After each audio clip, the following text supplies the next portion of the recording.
Right, so we're on 13.2. So last lesson we looked at just basic probability stuff that you would have seen in the last couple of years, or even with me for way back in year 8 as well, if we did it then as well. Right, so 20. Right, so on 13.2 we have what's called the fundamental counting.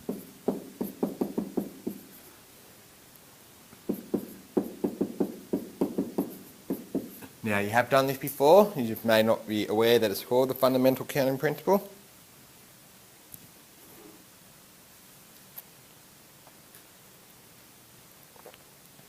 So that's sort of bottom third of page 117.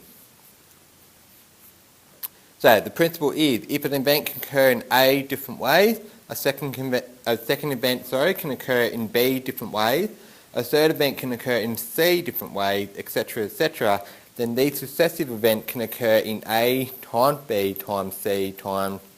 ways. Okay? Now, let's best illustrate some examples.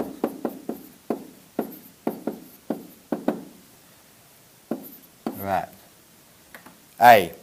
So for work, Carly owns 5 shirts, 3 shorts, and two pairs of shoes. All right. How many different arrangements are possible? Okay. So we say something like in word arrangements, just to start it off. All right. So she has 5 shirts, 3 shorts, and 2 shoes.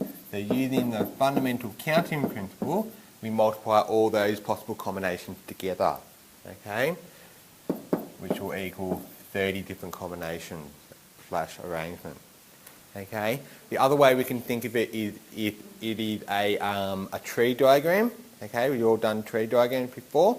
Okay, so it's sort of doing that. Okay, so you list out 5 shirts, then from that you can have 3 shorts, and from that you can have 2 shoes.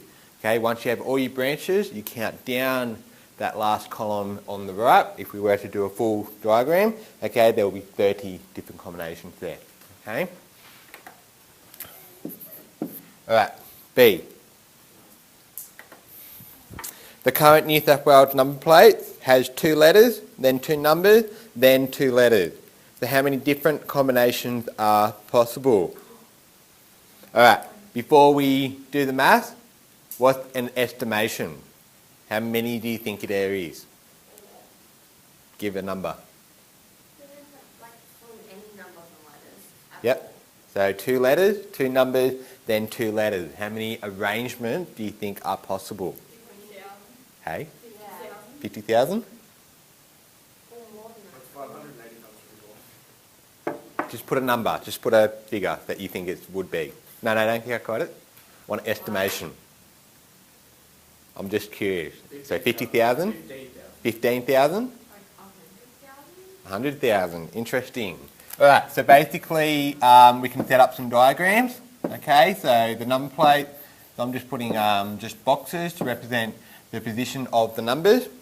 Okay, so the current New South Wales number plates for the cars has 2 letters.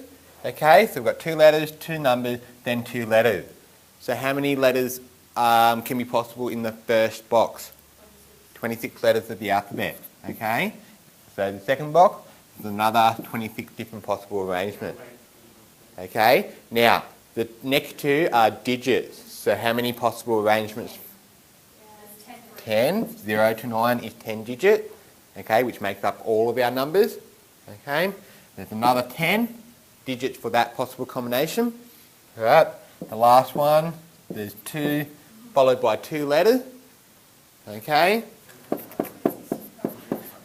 so arrangement is going to be 26 to the power of 4. Oh, wait, no. No, it's unsimplified.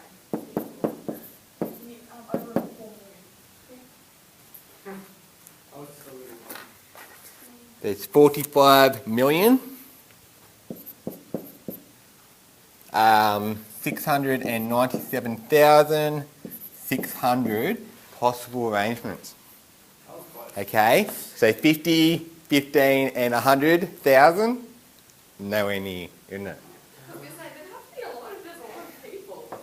I was thinking maybe a couple million, okay, but you can see my estimation which I'm truly under as well.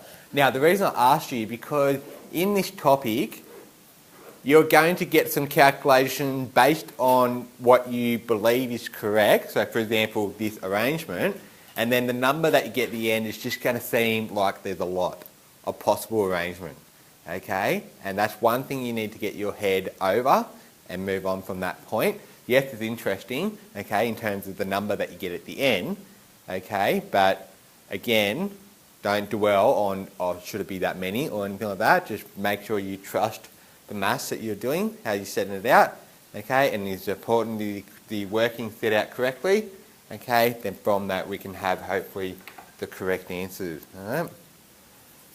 Alright, next time to estimate. So postcodes in New South Wales have 4 digits, but the first digit is always a 2. Okay, so that first digit will reference that it's in New South Wales. Its first digit is a 4, that's the Queensland number plate, and I'm not sure about the rest, but they've got that similar setup. So from that, how many different suburbs or regions can be defined with this system? 1,000. Hey, 1,000? 9,000. 9,000? Hey? Noddy, have a guess? Alright, so we have 4 digits, 1, 2, 3, 4. Alright, so the first digit has to be a 2. Alright, so there's only one arrangement for that first digit. It has to be a 2. Okay, from that, the next 3 can be any of those 10 digits. Okay, which is 1,000. Alright, so you put multiplication, 100 times 10, which is 1,000. So arrangement,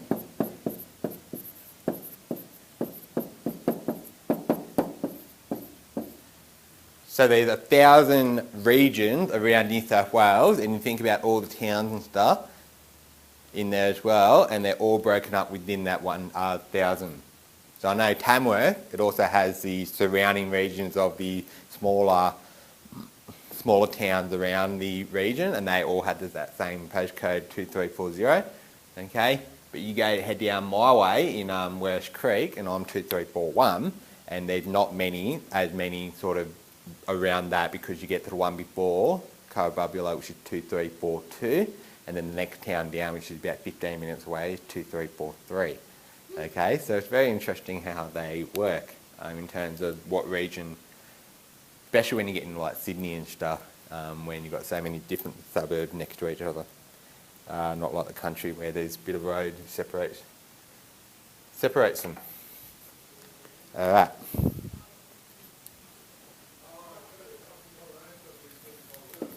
Alright, so D, for a particular make of car, so there are 8 paint colours, 3 possible colours of interior trim, and the car is available in the standard or the deluxe edition.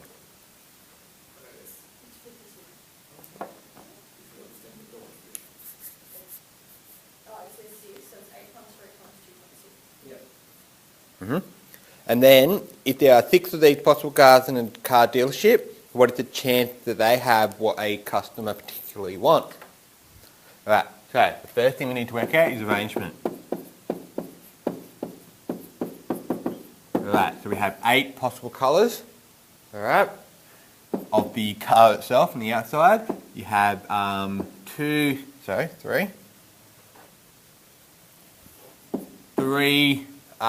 interior colours, okay? So 3 different ways the interior could be done. Alright, and then you have 2 editions of it. So you can have the basic model, or you can have something a bit more luxury. Alright, so 8 times 3, 24, 24 times 2. So you have 48 different arrangements of this particular car. Right, probability. In your HSC course, you'll be doing probability, okay, but this is part of your extension 1 requirement, and we're doing this now because it leads into when we look at permutation and combination, which is the new way of thinking about probability and arrangement. Okay, right. So if there are 6 of these possible cars in a car dealership, so what is the chance that they have what the customer wants? So chance, now we're talking about probability.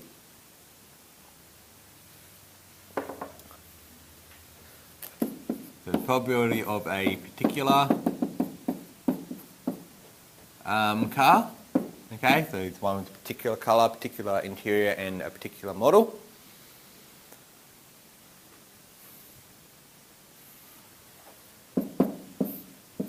So there are 48 possible arrangements.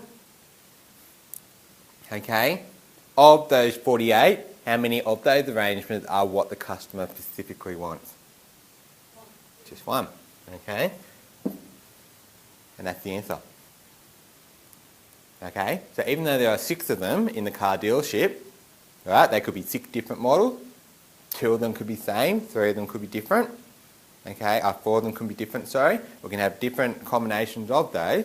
Okay, but if you want to get a customer coming in and wants a particular car, generally speaking, because you're not told any more information about the cars in the dealership, okay, you have to assume that they're different. Alright, so even though they told you 6 possible cars in there, like I said, you're not actually told any info about them. If you were told more information about them, that probability could probably change. Okay, so you have to get the facts off the sheet and not to assume anything extra than what I already told you. Alright, page 118. So to win a trifecta in a horse race, okay, so the horses that come first, second and third have to be correctly picked. Okay, it's one of the more popular bets for horse racing, if you didn't know that. How many different trifectas are possible in a 12-horse race? Okay, so we've got to pick the horse that comes first, second and third in a 12-horse race. Alright, so let's go first, second and third. So, how many horses could possibly come first? 12 of them, okay? So any one of those 12 horses could come first. Hang on before you do calculation. How many horses could come second? 11, one less, alright? How many, before we do the calculation, how many arrangements would you have thought before you looked at those numbers? Well, 12 times 11 is 132, and then times 10. Yep, okay. So, fundamental counting principle, okay? So the first place can be obtained from 12 horses, second place can get from the remaining 11, third place can get from the remaining 10, and so forth. Okay, so arrangement is going to be 1,320. Okay, so if you put some money on some horses to come first, second and third, okay, on a specific horse to come first, second or third, okay, your probability of getting that is more than 0.001 of getting it.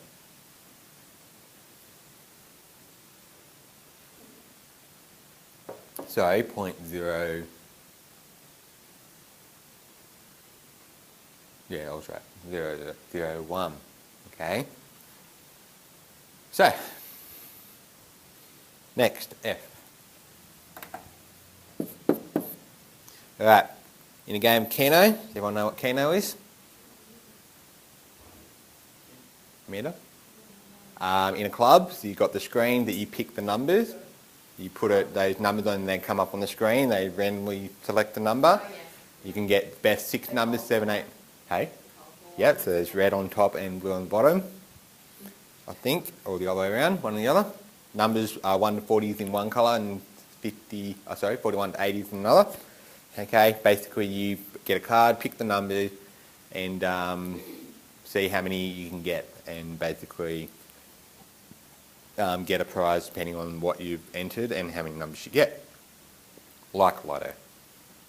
Alright, so if a person's playing Keno with 6 numbers, okay, so what is the probability that the first 2 numbers displayed are also on the player's game card?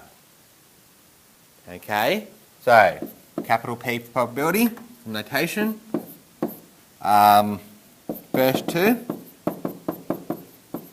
number is equal So what's the probability that a person can get that first number?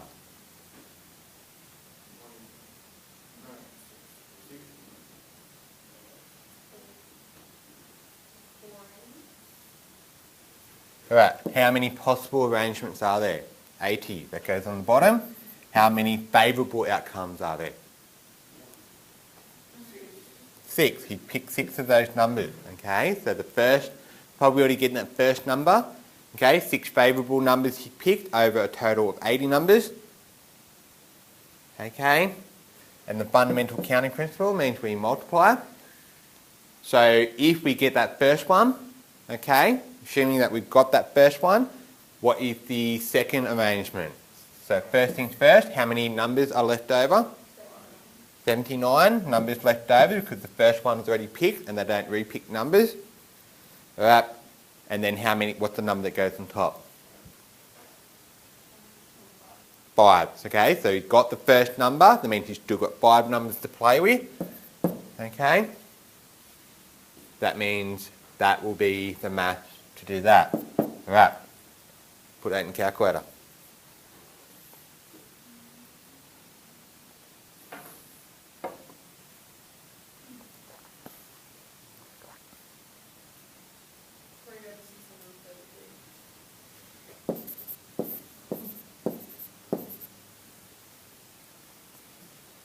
Okay, so to get the first 2 numbers when you've got 6 numbers in a game of Keno, it's pretty slim chance, isn't it?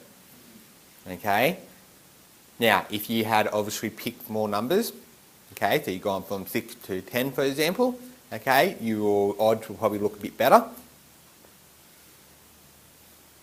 Okay, and again if you pick less numbers, odds are not looking so good.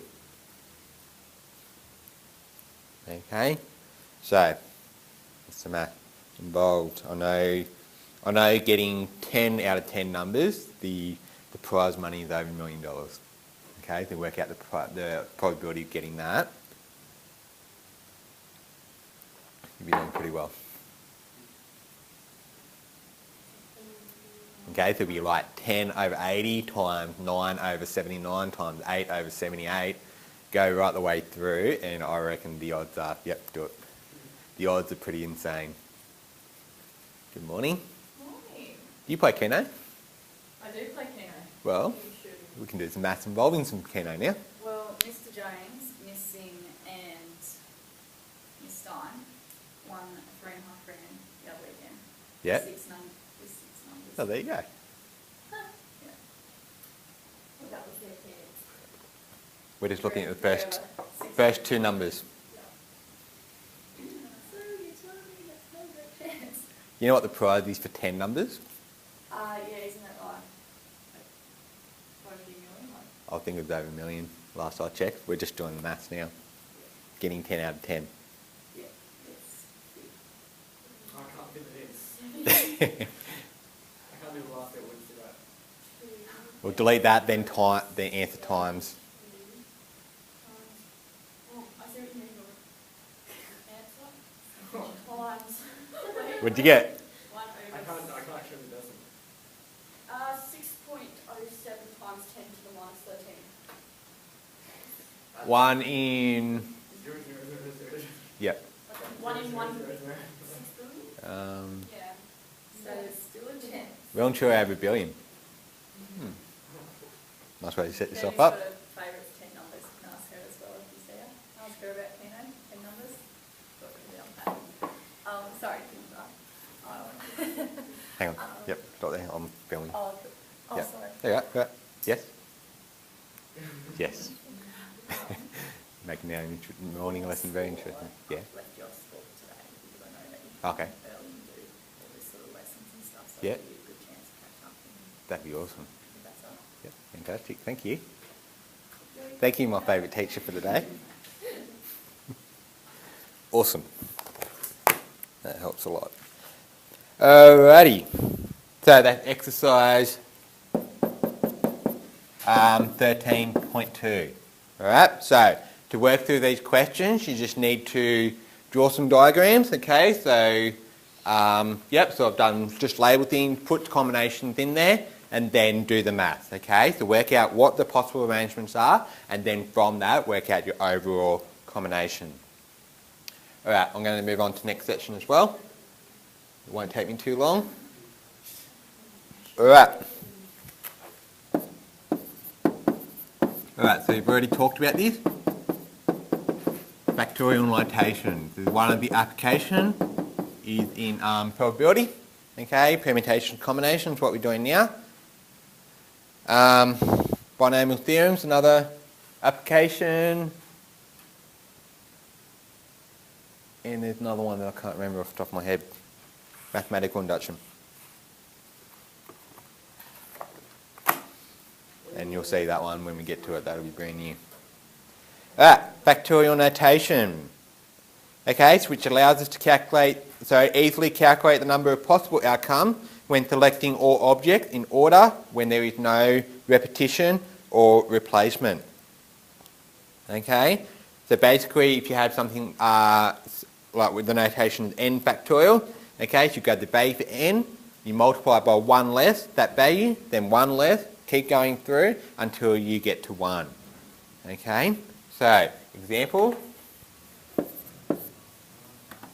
So 6 factorial, no, 5, sorry. 5 factorial. So just to understand the notation, you start at 5, you multiply down by 1 until you get to 1. Okay? I know how the calculator figures it out. I mean, I don't know how it gets the numbers. I'm confused about the zero.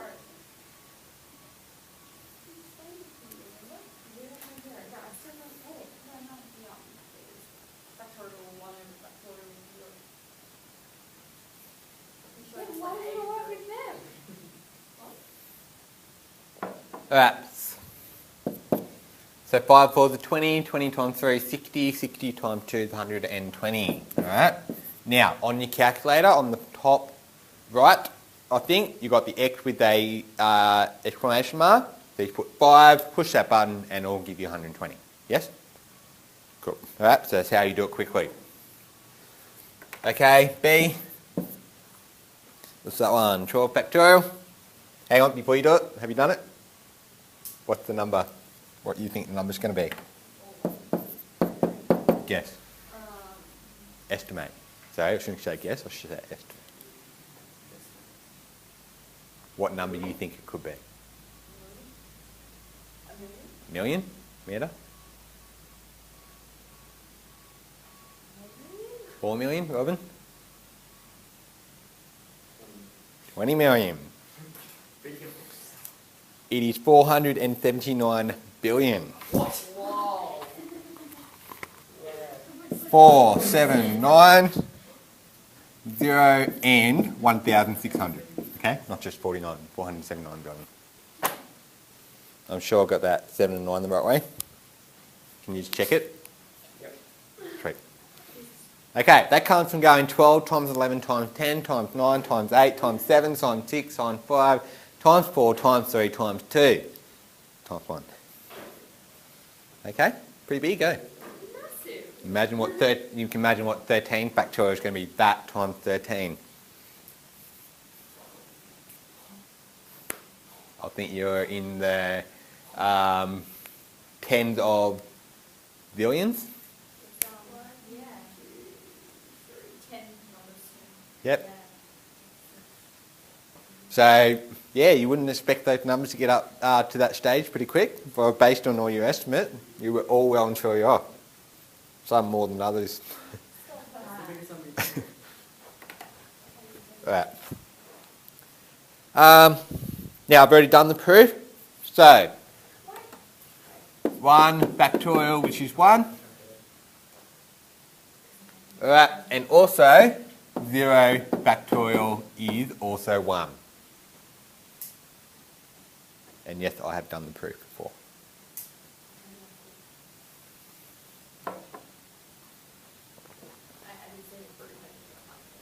Okay. Let's see if I can remember it.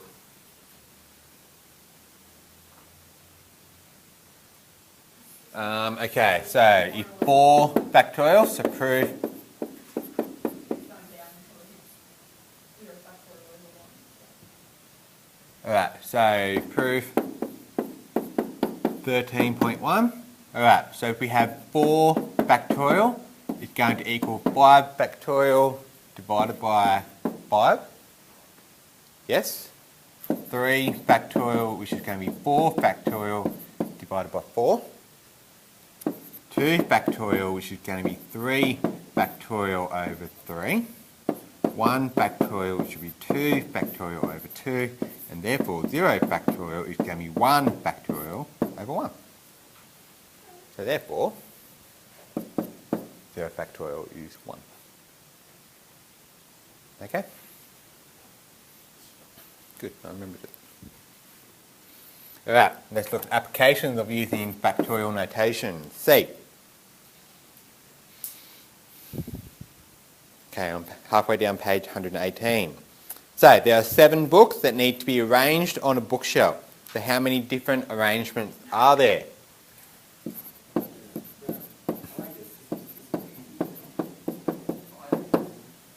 What did you say? Just hold on to those words, please. Alright. So, applications. So the first book, you think about it, 1, 2, 3, books aren't around, but it's quicker to do circles and squares. Okay, so the first position, the books, they can have 7 different books there. Okay, in the next position, so second along the shelf, you can have 6 arrangement, 4, and then using your fundamental counting principle, which is that multiplied, and then introducing the factorial notation, okay, which is 7 factorial, which is how many arrangements? 5,000. Amazing that number, isn't it? 7 books. There are 5,040 possible arrangements. It's like having 7 students, and then lining them up. There are 5,040 possible ways they can be in that line. Okay?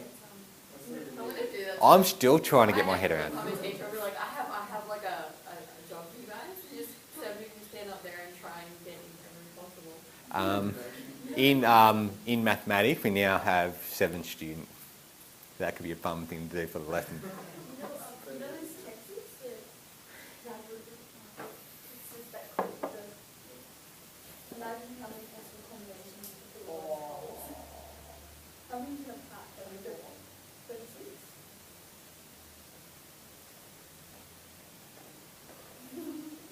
What were you talking about? You know the textures, the little clip textures that clip together the Yep. Yeah. How many possible combinations Yeah. of colours you could get? And how many colours are there? 3 times 10 to the power of 41. So, There's 3 times 10 to the power of 41. so how many are there? Like, how many textures are there? 36. So 36 factorial.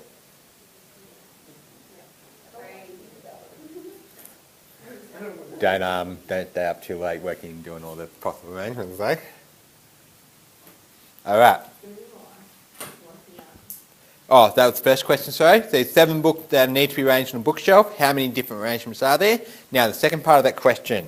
If 2 books must be together, okay, how many ways can we arrange this? Alright, 2 books must be together. Would you consider them one? Good, excellent. Alright, so you consider them as 1 book. Alright, consider the 2 books as 1. So that means you have 6 positions you can have on the bookshelf. Alright, so you take the books, you group both of them, the 2 books you need together as 1. Okay, so in the first position you have 6 possible arrangements. You have 5 for the second, 4, 3, only 2 for the second last, and therefore by default there's only 1 in the last one.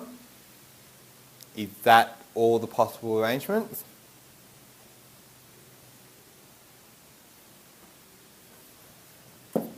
Multiply by another 2. Because the 2 books you can have together, one could be first and the other one could be second, okay? Or you can have them the other way around. Okay, so the books can be first, second, or second, first, in that order if they were going to be in that very first two positions. Okay, so this is the topic where it's really thinking and problem solving. Alright, there are formulas, okay, but formulas only get you so far. It's your thinking and working through the question that will get you your marks there. Alright, so arrangement. So two books together.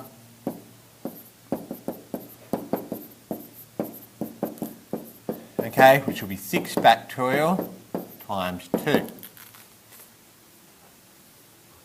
What number do we get?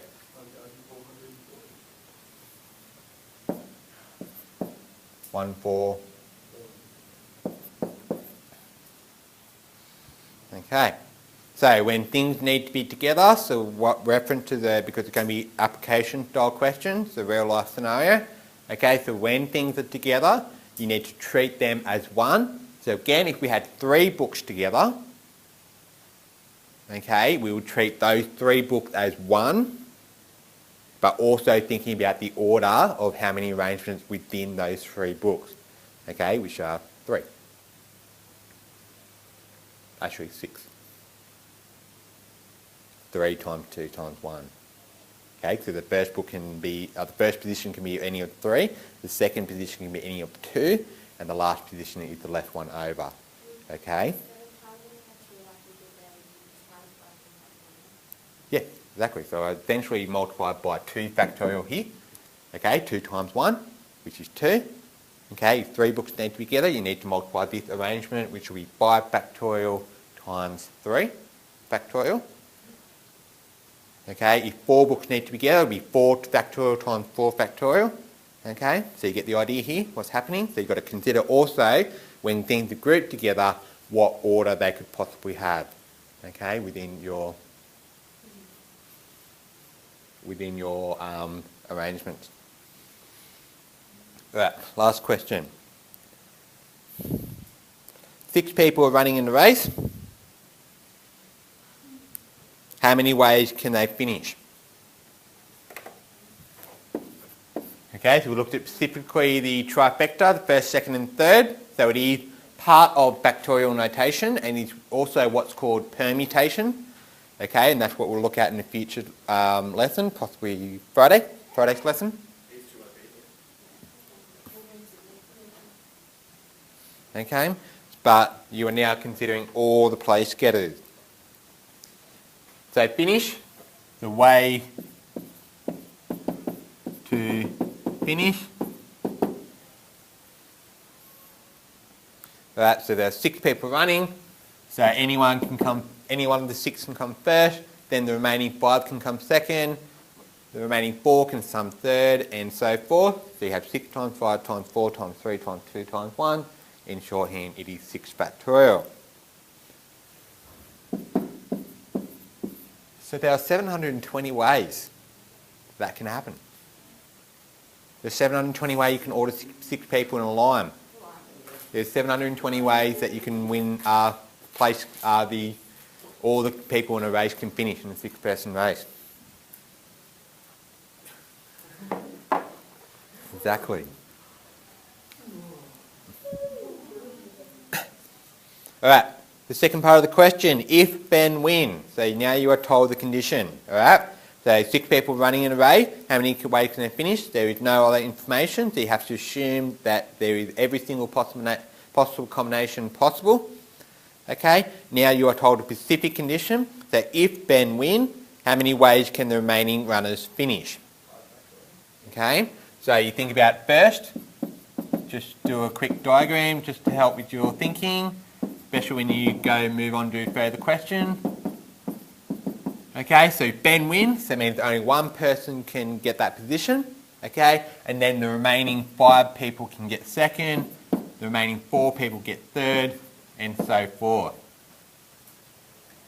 Okay, the way to finish if Ben wins, okay, which is going to be 1 times 5 factorial, just getting the technical placements in there. Alright, and 5 factorial is 120.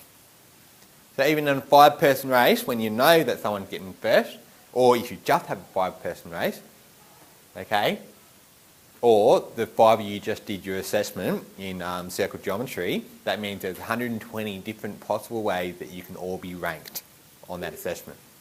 But we're always the same. There's not that many go. That's really funny. Does that make it possible? It's not always the same, right? Alright, any question? Alright, so it's 13.2 and exercise 13.3.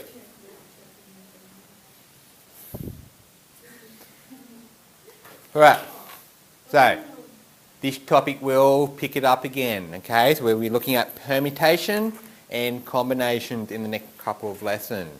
Alright, I'll get through all the theory, you'll have it within about another week on top of that, and that'll be your opportunity to get some questions done, I think. I think it's better if I get through all the theory and get all your understanding done. You try and get some of the homework tasks done before next lesson so that you're getting some advancement of your knowledge, and that will make permutation combinations a bit easier. Pardon me. Okay, and then just like your circuit geometry, when I did all the theory and then I gave you a couple of lessons, I think I'll do the same thing. Okay, is everyone happy with that arrangement? Cool. Right, you have, what, 10 minutes? Okay.